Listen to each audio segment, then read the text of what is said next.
I don't know if you've had this, but there have been many moments in life. My move to Boston was one. Career, which company do you take? Do I go to business school? Which job do I take?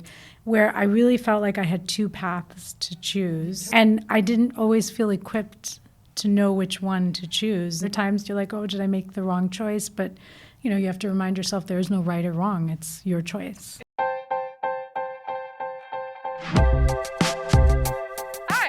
Christensen, the founder and CEO of Argent, a women's workwear brand. And this is Work Friends, a podcast for those who take their work, but not always themselves, seriously.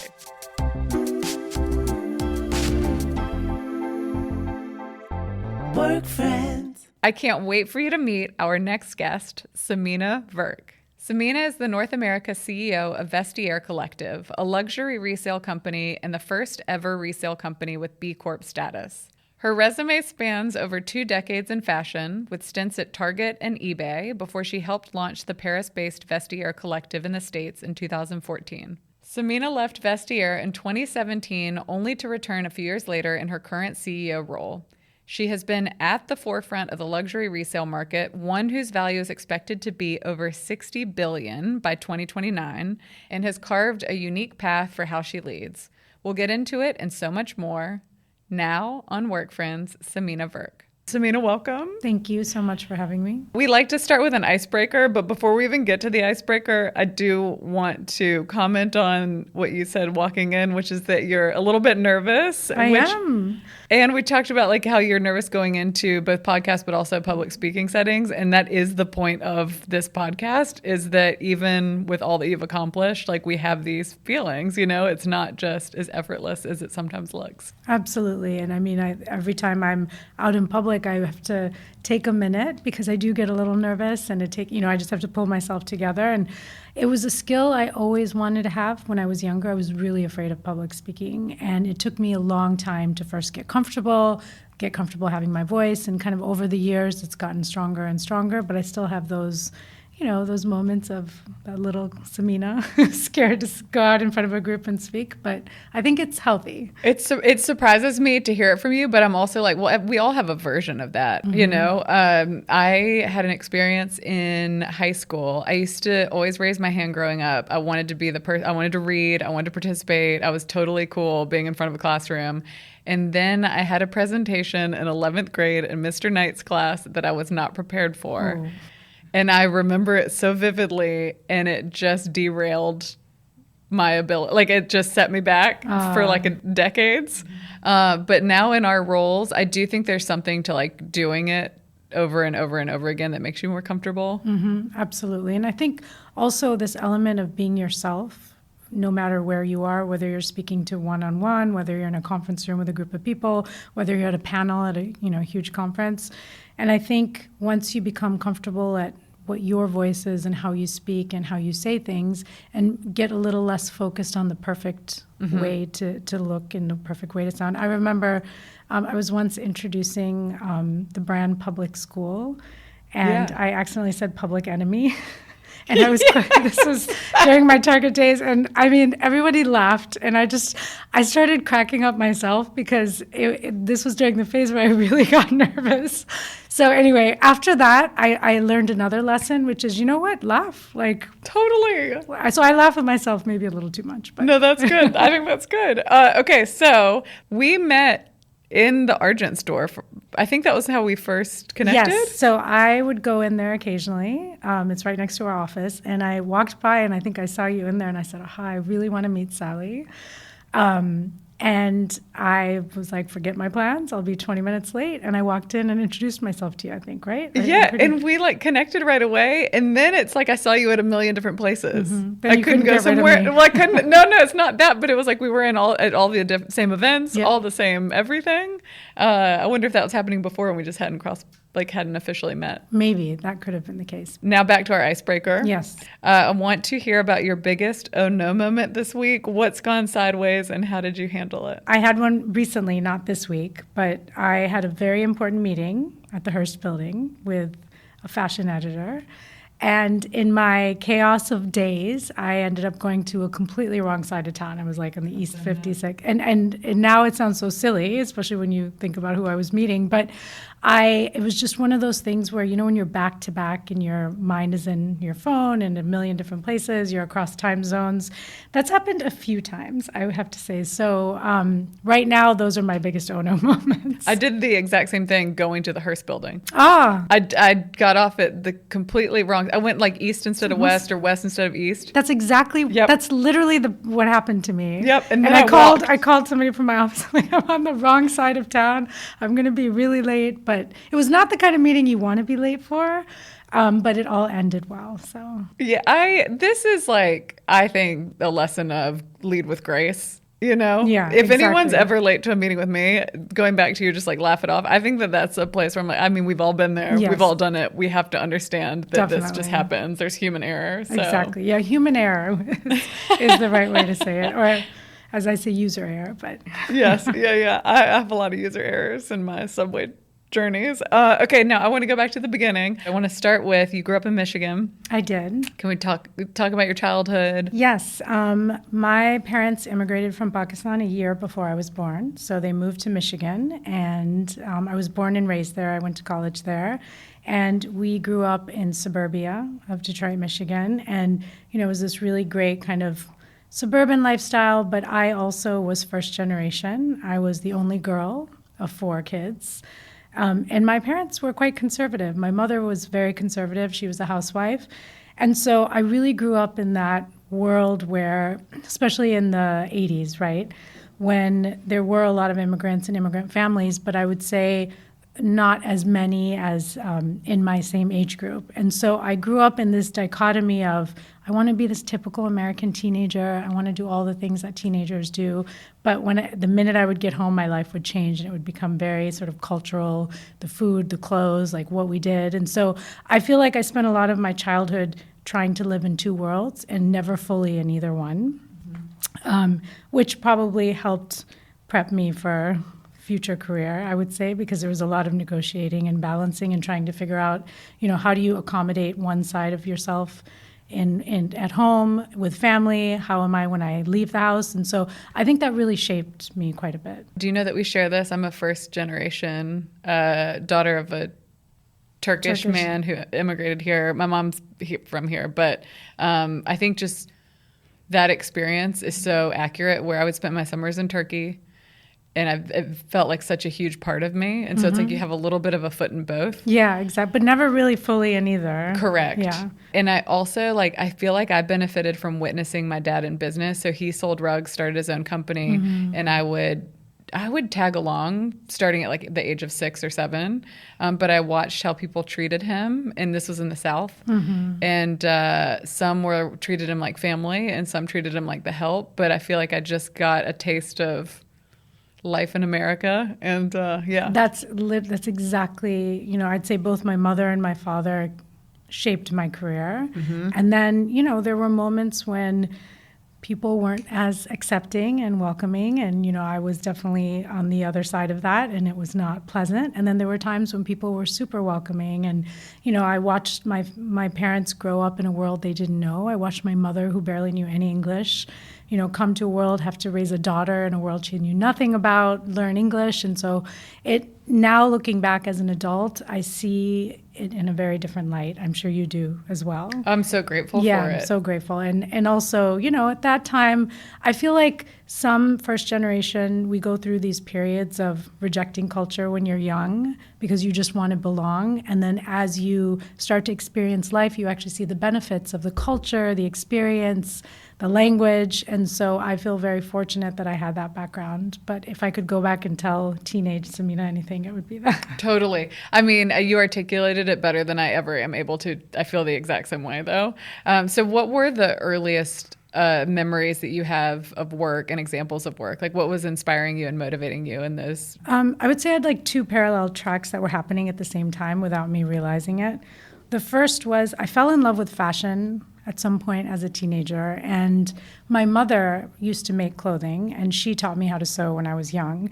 And she really loved, and she wanted me to actually wear traditional Pakistani clothing, which, again, as an American teenager, is not necessarily your first choice. Yeah. So I decided that I would get creative, and I learned how to sew, and I would make my own clothing. That was kind of a bridge between the two worlds. So I sort of fell in love with fashion, and in some ways thought, oh, I would love to be a fashion designer. Simultaneously, I have two older brothers, one younger. My father was really a great man, and he was super supportive of education, and he wanted me to have the same education opportunities that my brother had. Simultaneously, he really loved technology, introduced my brothers to computers at a really young age. Like, I remember when he brought home his first Mac. And so there was a lot of talk of tech. I grew up in a little bit of a tech family. And so my brothers really adopted that, and they're 6 and 7 years older than me. And they graduate, they went to great schools, they graduated, started a career in technology. And so what I didn't realize is through that process, I also kind of got a little bit in love with the tech industry, and especially, in the late 90s when things were really starting to boom in the internet world. I think those were the two sort of parallel tracks that I had. And then later in life, I ended up bridging the two. Thankfully, I did not become a designer because I would not have been good at it. There was a moment when my parents were like, Samina, we did come here from Pakistan, so I'm not sure. They wanted me to be a doctor, which I think many first generations, they go through the doctor-lawyer responsibility. And I remember we had a family friend in the hospital, and my mother and I went to go visit. It was nothing serious, but she was hooked up to IV machines. I walked in the room, and I took one look at all of the machines, and I fainted. And I remember when I woke up, my mom was like, I guess you're not going to be a doctor. So, no, I don't think that's going to happen. But, I think over time I realized that actually I was not meant to be a designer. But what I did do is find a way to fuel kind of what I really loved and the skills that I developed in my tech industry career, and now I'm at the bridge of the two. You touched on this a little bit, but did you feel gender at all, like in your upbringing? You did? Yes, very much so. Okay. I mean, I was the only girl. Again, my mother had not, she didn't grow up here. She only knew about America and the U.S. from what you would see on TV and movies. Mm-hmm. So you can imagine, absolutely. I mean, I think the interesting thing about our family is that there was no expectation on me. There was probably a little bit more expectation on my brothers. Graduate with good grades, make sure you go to the top colleges, find the right job.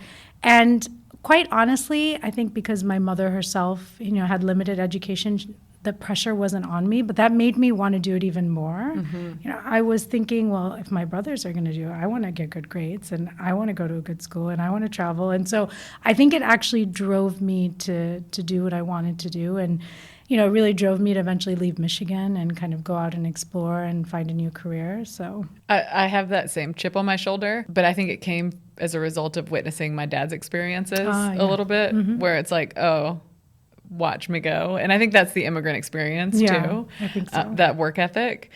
So you attended the University of Michigan. Did you have a clear path that you envisioned for yourself when you stepped onto campus? And actually I ended up, when I realized and finally convinced my parents I was not going to be pre-med, it took me a while to figure out what I wanted to do. And so I did start, I think I started this habit in college, and it's continued through my career. I started asking different people, like, what are you majoring in? What did you major in? So I started asking a lot of questions, and I discovered the business administration degree, and I said, this is perfect. That's what I got. Yes, I go, this is absolutely perfect because I don't need to decide what industry I'm in, and this is an industry agnostic career. So I essentially was putting off the decision. Totally. But I loved it. I also loved it because, business degrees, it was like a little bit of everything, right? So you get a taste of all different subjects and matters. You you can mix the qualitative and quantitative worlds, which I think I enjoyed having both. And so that was kind of how I landed in business. Yeah, same. Yours feels a little bit more informed than mine. Mine was like, all right, let me wing it. This one just seems like the safest. I probably, if I were winging it, I would have picked like liberal arts or I went to a liberal arts school. I got a business administration degree at a liberal arts school, so same. Yeah, exactly. But I actually started thinking I was going to do accounting, and then it felt too limited. Oh, so you were the opposite. You thought you were going to go really specific, and look where you are now. And business administration very much as a fit for us. Like that is what we should have studied. Okay, and then graduate with a business degree. Where do we go from there? So I graduated and I was living in Michigan, and there were many, I was thinking of marketing. And so I started looking at jobs and had a job offer at an advertising agency. But what also happened during college is one of my brothers had gone to college in Boston and Cambridge. And so I would go visit him all the time, and I fell in love with Boston. I mean, I just thought it was the most... The big city. Yeah, I mean, for me, it was the big city. And, I was coming from suburbia, Michigan. Yeah, definitely. I mean, the brownstones, Beacon Hill. I mean, I literally fell in love with Boston, and I could not take the job after college. I had an offer, and there was just something in me that, like, I couldn't sleep. I just couldn't take it. And so I said no, and then I basically said to my brothers, at that time both ended up moving to Cambridge, I said, I really want to live in Boston. Help me convince our parents to let me move. Wait, where was the job offer though? Michigan? So I had a job offer in Michigan. Oh, that's what, okay, yeah. Yes, okay. So I had to say no to a job offer, which my parents were very eager for me to take because it was 20 minutes away from our house. And I said I wanted to move to a city where I don't have any job prospects, no idea if I'm going to work. But my brothers are there, so I'm sure they could, help me out. So I went to Boston, and they were in the tech industry. So I feel like I got some tech training and entrepreneurship training. They had started their own company. They were going through fundraising. So I was like the little sister that would, tag along with all their meetings or their dinners. And in that, I started meeting people in Cambridge and Boston, and I kind of discovered this whole e-commerce boom that was happening. And there were so many agencies that were really specializing in working with different companies to build out their e-commerce experiences and also digital marketing. And I discovered there was this, and this is where I think me being really inquisitive, I would, meet with as many people as I could. I would ask questions. And I realized there's this role of project management, which is a mix of both managing projects through different phases, but also working with clients. And at that time, a lot of the e-commerce experiences were out of marketing organizations. I'm like, oh, this is perfect, right? You can work with everybody from engineers to graphic designers. So there's this nice mix. You're really in the new industry. It was really booming in Cambridge and Boston. And so I was really excited to be part of the tech world. And I eventually got an offer and then ended up joining an agency. And so that kicked off my career for the next 7 years. So I moved to the big city of Chicago after undergrad. And I did the exact same thing. I had no job, but I just knew I wanted to get out. Oh, you did the exact same thing? Oh, wow. I'm learning new things. That's why when I read this, I was like, oh, this is great. But I do remember feeling a bit stressed and a bit of pressure to get really any job, anyone that would have me. Yeah. So I'm curious to hear about how you were feeling before you landed the job. Like, how long did that take? And it was really stressful. I would say I was really fortunate. All three of my brothers have been great mentors, and my two elder brothers at that time, because they were in the tech industry, they really were my mentors, and they were my first mentors after my parents, and they really helped kind of, I would get quite stressed, or I can't find a job, or should I just take this job? And they would really kind of force me to be a bit more logical about it and pull me back from the emotion. And I was fortunate to have that security blanket, but I think without them, I probably would have maybe taken the first. I think, in fact, I said no to an offer, one or two, before I found the right one, and they really helped me negotiate, and they really helped me feel comfortable. I think, actually, now that it's all coming back to me, I had an offer at a small company, a small agency, and then a bigger advertising agency with a tech group. And I was really confused between the two. And so it was them that helped me logically come out with, okay, what are the advantages? My first pro and con spreadsheet, what are the advantages of each situation? What do I want to do? And I ended up going with a small agency because I wanted to get thrown in and, sort of experience almost what it would be like to have to be in that entrepreneurial world. You were way more mature than I was at this age. But how did you go through that phase? Where did you land? It was 2007, 2008, and I ended up going into a leadership like development program at a bank, Oh, wow. a privately owned bank. It was size. It was like it was maybe a few billion. Did you want to work for a bank, or was that? I just wanted to learn. I think my filter has always been learning. I knew I wanted to go back and get my MBA. Oh. But you did talk about something I want to call out.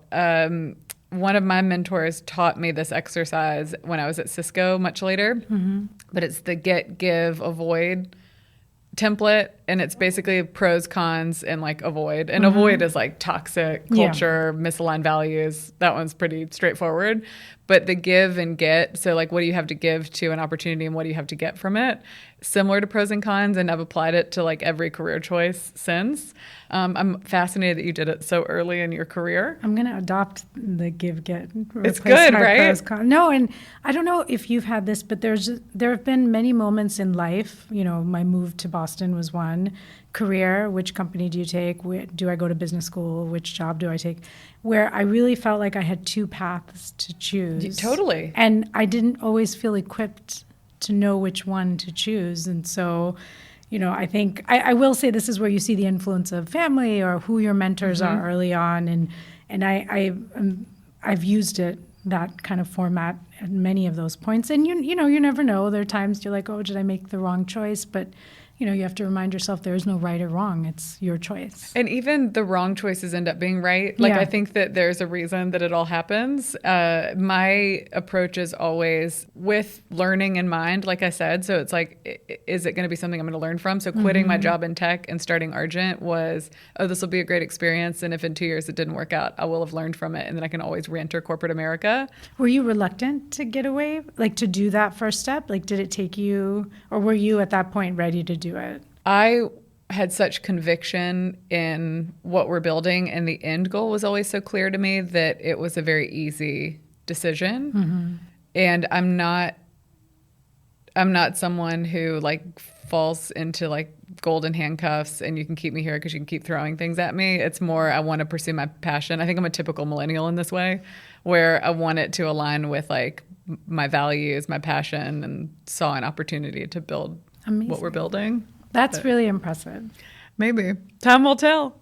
No, well, that's actually one of the reasons. I think when I first met you, I had heard of the story of the brand, and I was in the tech industry, so I felt like I related to it even more. You know, like, oh, I get it. I love that. So thank you. That's awesome. I want to hear about any mistakes that you may have made early in your career or hard lessons that you remember learning. I mean, I'm sure I've made many.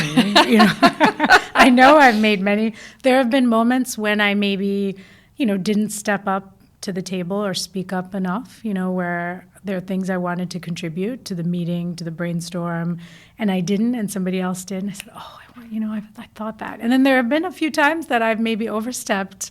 You know, I think the great thing about the tech industry is there was this sort of innovative feeling. Like there were a lot of, you know, at that time, younger people. We were working with companies. Like it was just this really exciting environment. And I would say I probably, you know, made mistakes. And, you know, I went through the bubble growth. I also went through the bubble burst. And it was a really tough period. And I think watching what happened to the industry afterwards, because I was always on the agency side. So you really had to work with clients that said, look, you know, we want to do this project, but we don't have the budget. Budgets are tight. And really trying to get innovative and find out ways that you can work on different projects without the dollar amount. And how do you be a really good client partner in those situations where they themselves are squeezed? And so I think that also helped shape and frame different things. So, you know, learnings, I would say, is when you go through something, go through it fully, like be present, experience it. And you always come out of those type of situations as a slightly different person, and you don't even realize it. And, you know, I was in New York shortly after that for September 11th, and you experience something like that, and you then realize the balance of work and life. And, you know, I think all of these experiences are what shape us. And who I am today as a leader is a result of all of those things, if not more. Totally. I started in banking with the financial collapse and remember watching people just pack up their desks and walk out. And the stakes were so much lower for me. And I was also getting paid, you know, just in crumbs, essentially. So it was sort of that middle management layer that got wiped out. Yeah. But witnessing that was so devastating, and I was really naive. But do you think being naive helps you go through some of those experiences sometimes? Like, maybe. I think that there's always more to the story than you can ever see. And I now know that in my position. And so, I don't know, does it help you? I think when you're young, I think it can get you into trouble. It's true. That's probably fair. I don't think I think it was devastating to me. Yeah, it was a rough time. To just watch people with families and mortgages and like, it just said that was hard for me, I think, to really like grasp or understand.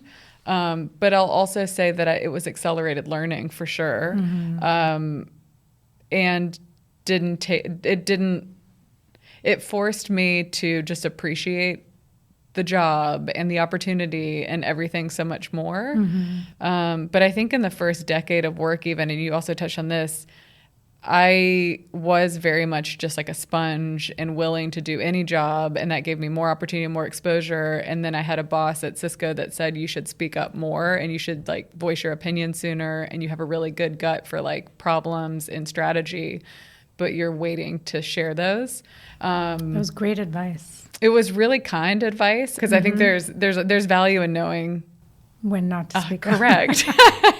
Correct. So, yeah, but I think just the people learning is probably like what I value most about my first decade in my career. Okay, so then you decided to pursue an MBA, which is a question I get asked a lot. I don't know if you get asked this, but it's become a hot topic of like, is it worth it? I mean, I think at that time, I do get asked that a bit more now. I feel like more now than I used to. I loved it. For me, it was like what I needed. I mean, I totally loved. Me too. I would go back and do another MBA. Me too. I'm like, what other classrooms go? could I step into? University of South Carolina had an international MBA program that was where I was going to go. I knew that the second I left undergrad, because there's a year that you spend abroad. So I like got to do that as part of it. Got to work on my German. Like, it was incredible. Oh, that's amazing. So I loved being on the agency side in the tech world, but it was also a pretty exhausting 7 years. And I almost at first thought, I want to take a break from work and figure out what's next. But I do think I had instilled in me this idea of, it'd be great to learn while I take a break, and figure out what's next and how do I pivot and how do I go on the brand side. And so for me, an MBA, I knew people who had done it. It sounded like a great experience. I said, no, if I'm going to go back, I'm going to go back full time, really have that break from the day-to-day of the office and learn and spend time and figure out what I want to do next. I was really interested in international business. I mean, I love traveling abroad. And so I literally went down the international ranking of business schools. And I was like, 1-year program, no. London Business School, yes. I love London. I think I could do that. And I think I decided in February I wanted to go, and I was in London in September. I feel like I went back a little bit later than average American students at the time. I think I was 30 when I first started my MBA, and it was actually really interesting because I took the information, I took the networking, I took even, knowing people from so many industries in a very different way than I would have even 5 years earlier. Well, and I think what we don't talk about, it really does allow you to leapfrog in terms of roles that you can land, and it resets your salary, it resets everything. Yeah. So graduate, get your MBA. Then I had 2 offers. Join L'Oreal in New York or join Target in Minneapolis. Oh, that's right. Yes. So I grew up in Michigan. I was very familiar with Target, and Target had launched like designer collaborations when I was in business school. So I followed that like really closely. For me, I was in the e-commerce industry, and there was something really fascinating about learning more about the retail side of business. And even the P&L management of retail and how does it work. And Target is just it felt like it was such a well-oiled machine. And they were really recruiting MBAs because the way they looked at their merchandising program was you're owning your P&L for the entire chain, which was quite large at that time. So there was another pro and con spreadsheet and a big decision, especially because I was in London, so I would be moving back to the US. I decided to go for Target because I just was so fascinated with the program, with how it was run. I joined their merchandising program in apparel. I started in kids apparel, then moved pretty quickly into women's apparel. Had a great experience. I mean, that was another 2 years of business school, like the financial forecasting and process. And then at the same time, I was in fashion, so we were doing a mix of private label and vendor bought programs. So I felt like, again, I love when I have the dichotomy of creativity and also numbers to balance the two. And then I decided, merchandising was really interesting, but I didn't see me being a merchant long term. And I moved into their marketing team, came back to New York, and ended up heading up their designer collaborations, which was based here in New York. So that was, really a great experience to see how Target co-branded with different designer partners like Jason Wu, Zach Posen, the process, the marketing engine behind it, and it was a great experience. I mean, it's like perfectly blends all of your background into one role, I feel like. Was the merchandising role, was that a leadership development role? It was. It was one of those those programs. And, it could be humbling because you walk in as an MBA graduate and, you're working with analysts who know more than you because retail is, if you haven't been working in retail is a machine in and of itself. So that's exactly what it was. Yeah, that's both of my roles out of undergrad and out of grad school were leadership. Where did you go after grad school? Cisco. Ah, that was after, okay. And I decided between Amazon and Cisco.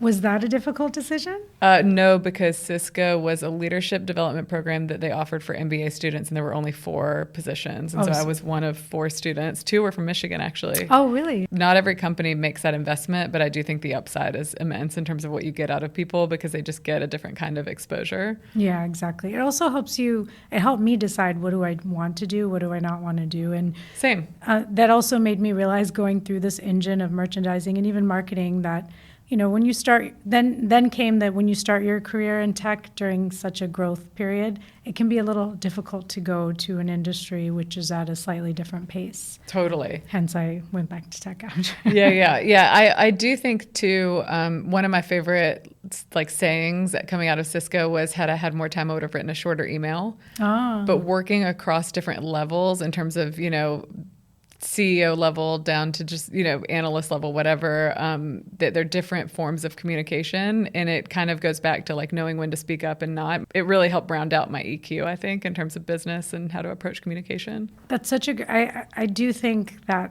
is probably something I walked away. I also walked away from Target appreciating mentorship because before then I was working, again, in the tech industry at these smaller agencies, and it was a very different environment.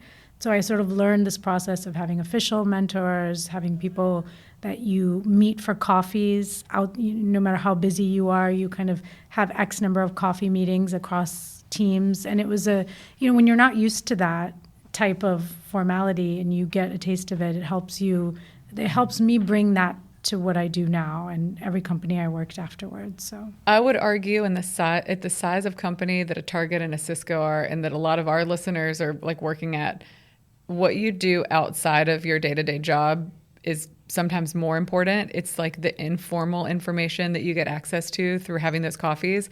And I think in my experience, the best executives want to carve out time for the next generation because there is sort of this reverse learning that happens and mentorship that happens or can happen. You have to ask for the time and put yourself out there and recognize that you're not going to click with everybody. But when you form those relationships, it's one, forming out allyship with people who are oftentimes speaking on your behalf when it comes to promotions or raises. 2, it is giving you information in terms of where your peers are in terms of compensation, which for women is especially important because when you miss the promotion, when you miss the raise, you're set on a different trajectory. Yep. And we all know women don't make the same as men do. And so, that's incredibly important. It's something I also took away from Cisco.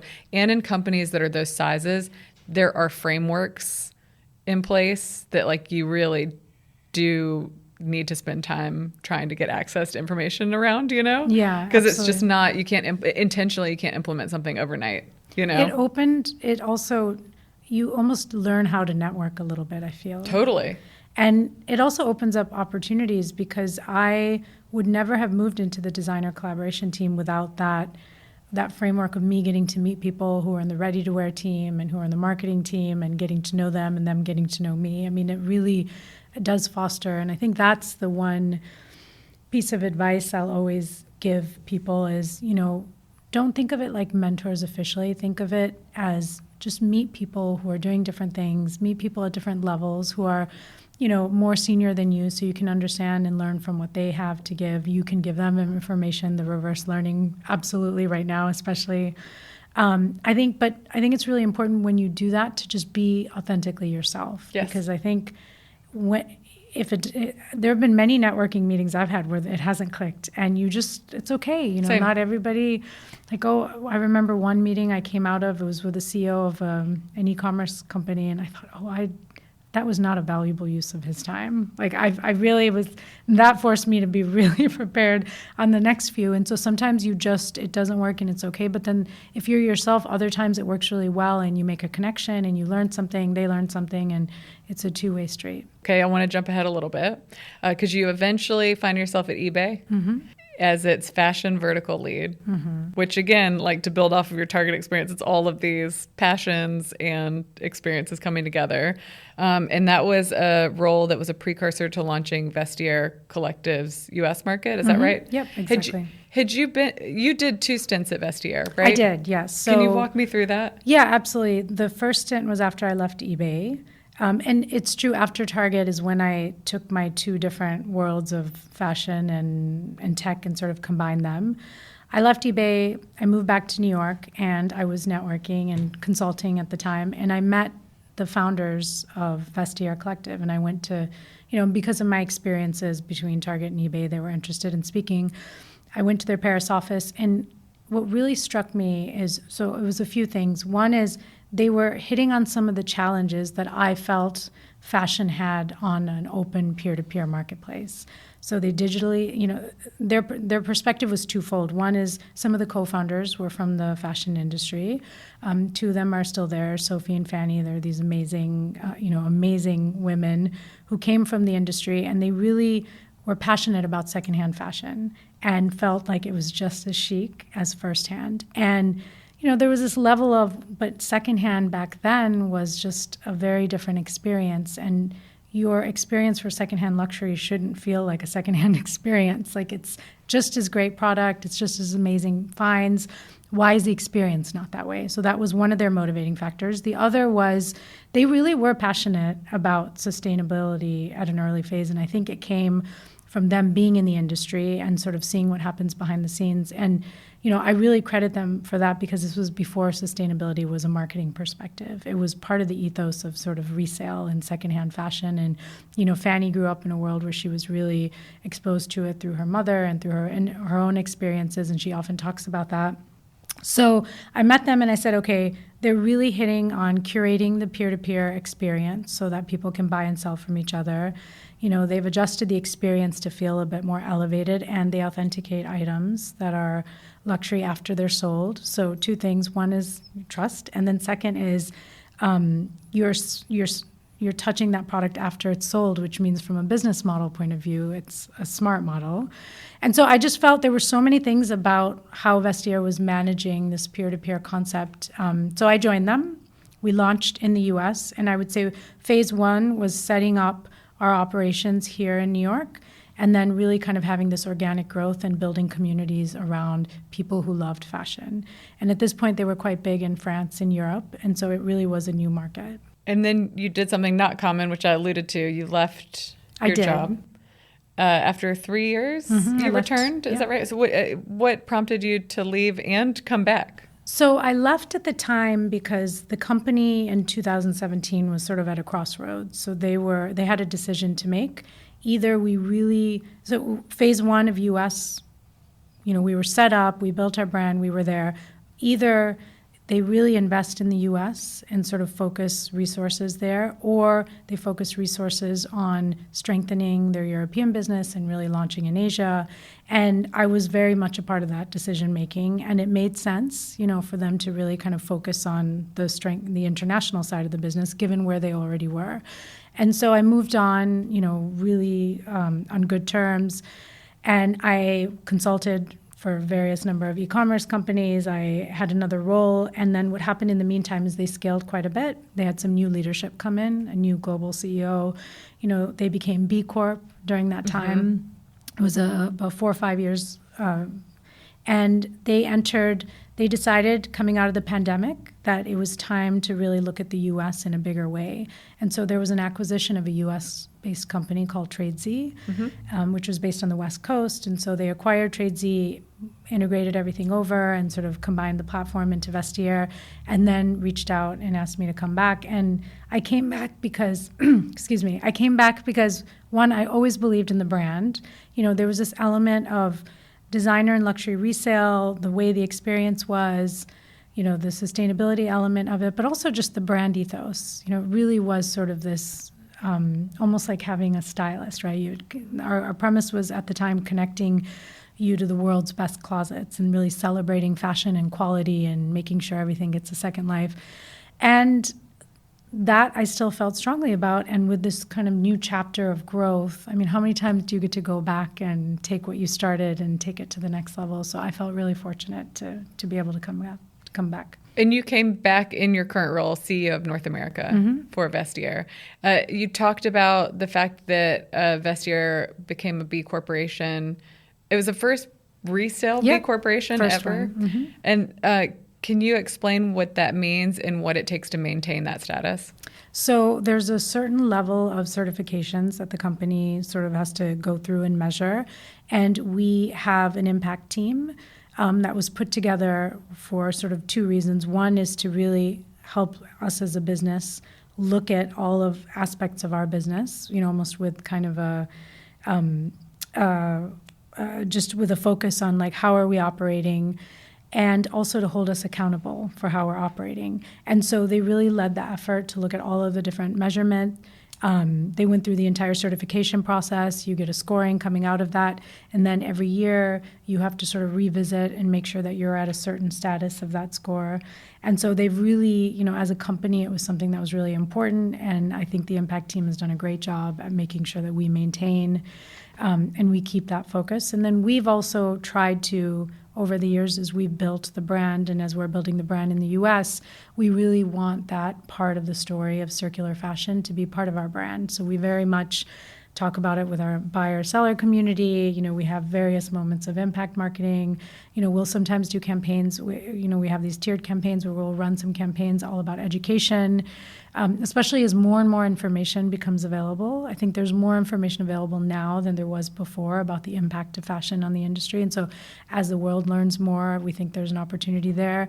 I think what Vestaire's done a really great job at is in Europe, they've been part of policy making and legislation in France. And so as we've kicked off the U.S. business, we've started having conversations and, talking to organizations like ACT, American Circular Textiles we talked about that before, and saying how can we also contribute to the voice. For us, it's very much a collective movement, right? We think resale, it's not about just buying a secondhand item, but it's about having people think differently about fashion and how we tackle the fact that we want to celebrate fashion, but at the same time, the industry is having a major negative impact on the environment, and how do we offset that and still celebrate what we love about fashion. Yeah, I don't think that it is common knowledge that fashion is the leading pollutant in the world, and specifically fast fashion. So a stretch, jogging pant is something you wear a couple times, it ends up in a landfill and it doesn't break down. And so that has been an area of focus for us, is sustainable quality, but also offering a garment that can both exist in your wardrobe for a long time, it's a classic piece, and then have a life beyond that. Huge area of focus for us. We had Amy Williams on, who's the CEO of Citizens of Humanity. And she said something more eloquently than I will in retelling this, but it really resonated with me. She basically said we need to give companies grace that are trying to do the right thing in fashion, because it's not going to be perfect, but just through a collective effort across all fashion brands in the industry, trying to do the right thing and trying to do that together and not to criticize one another, and I think that that's right. Absolutely. I mean, it's such a complex problem, yes. Right? There's so many parts. I remember the stat, and we created a campaign out of this because it was such a dramatic stat.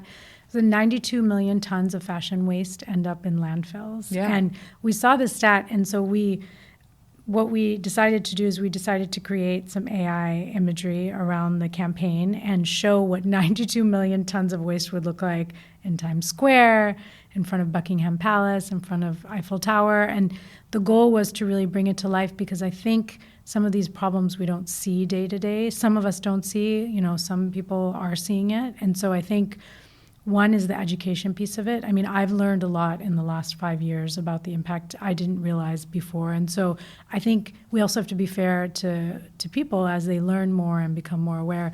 And I 100% agree with Amy. I think it's going to be a very collective effort. There are going to be some companies that focus on parts of the process. So we're focusing on the end, the life cycle, and how do you buy better and keep it, circulating. That's a huge piece of it, though, for the record. That's like one of the most important parts of it, is how can we extend the life cycle of every garment? Exactly. And so we really want to celebrate that. And then also, these are beautiful garments, so we should extend the life cycle. Yes. And that second love, I mean, it's just as great as a first love. And so I think it's great to be a part of that. But there are, it's such a, I think it's a joint effort. It's companies, it's people, it's also government, it's also, the mix of the three that I think need to really come together. And we've ping-ponged a bit, too, as a society. There was, some greenwashing, I think, that was happening. I do think that sometimes when it comes to the consumer, they say they care about sustainability, but sometimes it boils down to cost. And so just figuring out how to continue to raise awareness. For us, we're on the front end of the cycle where we are working with mills that we have relationships with. We're looking at the fabrics that we're using. We're looking at sustainable qualities. We're doing a lot on the front end, and we're paying a premium on garments to make sure that the workers are taken care of, et cetera. We partnered with Citizens on our most recent capsule, who they've invested in farms directly to promote regenerative farming and, qualities that do break down at the end of their life cycle. So there's just so much education that I think we're experiencing that hopefully can extend into the masses is the goal. Yeah. And as a consumer, as somebody who's shopping, you don't always think about the material side of it or the workers, right? That's a significant challenge in the industry that sometimes gets overlooked. It's not front-facing. We've tried to get creative with how we talk about it. So we actually did a new cost per wear calculation. Love. And last fall we had a new report, and we said cost per wear, how many times you wear it, but also its resale value. And actually cost per wear of secondhand fashion is much less than cost per wear of fast fashion, which doesn't stand the test of time, is not worn as much, and you cannot sell it for the same resale value. And so I think there's sometimes the stereotype that, secondhand, high-end fashion is too expensive, it's more expensive, fast fashion is more affordable. But we very often, we'll run on social, we do a lot of social content about, would you rather have this or that? And actually the price is not that different, right? There's a lot of great deals out there. Secondhand is a way to experience, to access. And so I think if each one of us plays that part, I know your capsule well, and I think just even the education around the campaign on that, I think if each one of us plays that part in our conversation with customers and with shoppers, and hopefully that can continue to extend it. Okay, this skill set is on full display, but I do want to hear from you directly on what qualities you feel like you possess that you would credit for being a successful CEO. I feel like my role is a mixture of, I've said this before, actually, as part of your campaign, and I say it often, is keeping many trains running across different topics. And so I think some of the qualities that I've developed through my career that have helped is kind of this ability to work cross-functionally, right? To be able to work with people in different teams, to be able to step in and out of topics and really kind of get enough of an understanding to help steer, but also not get so deep down that you're in the weeds. I think that's helped. I think, I try to have a leadership style. I try to strike the balance of really steering and guiding, but yet being a resource for creative problem solving or brainstorming, but with a direction. For me, I've worked in a lot of different environments, bigger companies, smaller companies, retail, e-commerce, and I think all of that has helped cultivate being able to have that ability. Now, I think we're all human, and it's normal sometimes to dial things up and down. at the wrong time. And I think we all learn from that. I am still learning how to be a good leader and trying to find the right balance myself. But I think throughout your experiences, you have showcased like an appetite for some risk, flexibility, a little bit of humility, openness to moving physically. Yeah. I think that there are a lot of qualities that you possess that have put you on this track too, that definitely, but I would imagine, benefit you in your role. yeah, absolutely. And I think, I even growing up, and I would say in the environment I did help me with my negotiation skills. Yeah. It's like, knowing, you said before, knowing when to speak up, when not to. I think to be a really good leader, it's like developing a gut and making a decision on what's the right time to speed up, when to slow down, what's the right time to keep the trains moving and focus on that versus look ahead. What's the right time to pick a battle and what's not. What are the battles that are really going to make an impact and what are not. And so I think for me, it's all about balance and collaborating and kind of steering, I would say, are the three big areas I focused on. So now to pivot to our listeners, can you leave us with a little advice? What do you think someone should know if they aspire to be a major decision maker in the fashion industry? I think two things. One is learn, and second is take some risks. So learning is everything from whatever industry you're interested in. Learn about it, meet people, reach out, talk to people, ask questions. I mean, if I didn't ask certain people questions, I wouldn't have pursued certain careers, and find the right balance of information to make yourself more knowledgeable, right? And then at that point, you yourself will start to find yourself guiding in one. And then, take some calculated risks. There's this balance of, there are moments in life when I feel like I make a plan and I say, this is what I want, and I'm going to go after this. And then there are moments when something comes up, and I really think you can't be one or the other. I think the best combination is to put yourself on a plan. It's okay if it's not the right one. It's okay if you end up going in a different direction. It's better to almost have a plan and pivot from it than to kind of start without being sure. So just pick a lane, go down it, and be flexible enough to weave between. Great advice. I have a hot take for Gen Z too, because I agree with all of this advice. I think that prioritizing learning over salary and over specifics of a role, it's so much more important, and it will pay dividends. Yeah, I completely agree. Okay, we've come to the end of the episode, and really my favorite part. It's a game of Would You Rather. Okay. Okay. You Let's sound go. less excited than I want you to sound. No. Would you rather start your day at the crack of dawn or burn the midnight oil? So naturally, I would rather burn the midnight oil. However, given we're a European-based brand, these days I'm starting my day at the crack of dawn. What time do your meetings start? I try not to let it happen too far before 7:30, but Ooh. for me, that's early. Ooh. Would you rather go back to school to learn a new skill or teach what you know to a class of newcomers? Ooh, I'd love to do both. Great. Would you rather only answer emails with emojis or only answer calls on FaceTime? Emojis. I'd be a little afraid of the FaceTime situation and when it comes in. Would you rather write an annual review or receive an annual review? Ooh, I'd love to receive an annual review. Would you rather only dress up for work or only dress down? It's like a trick question. That's such a trick question. I feel like I dress up and down. I feel like I do.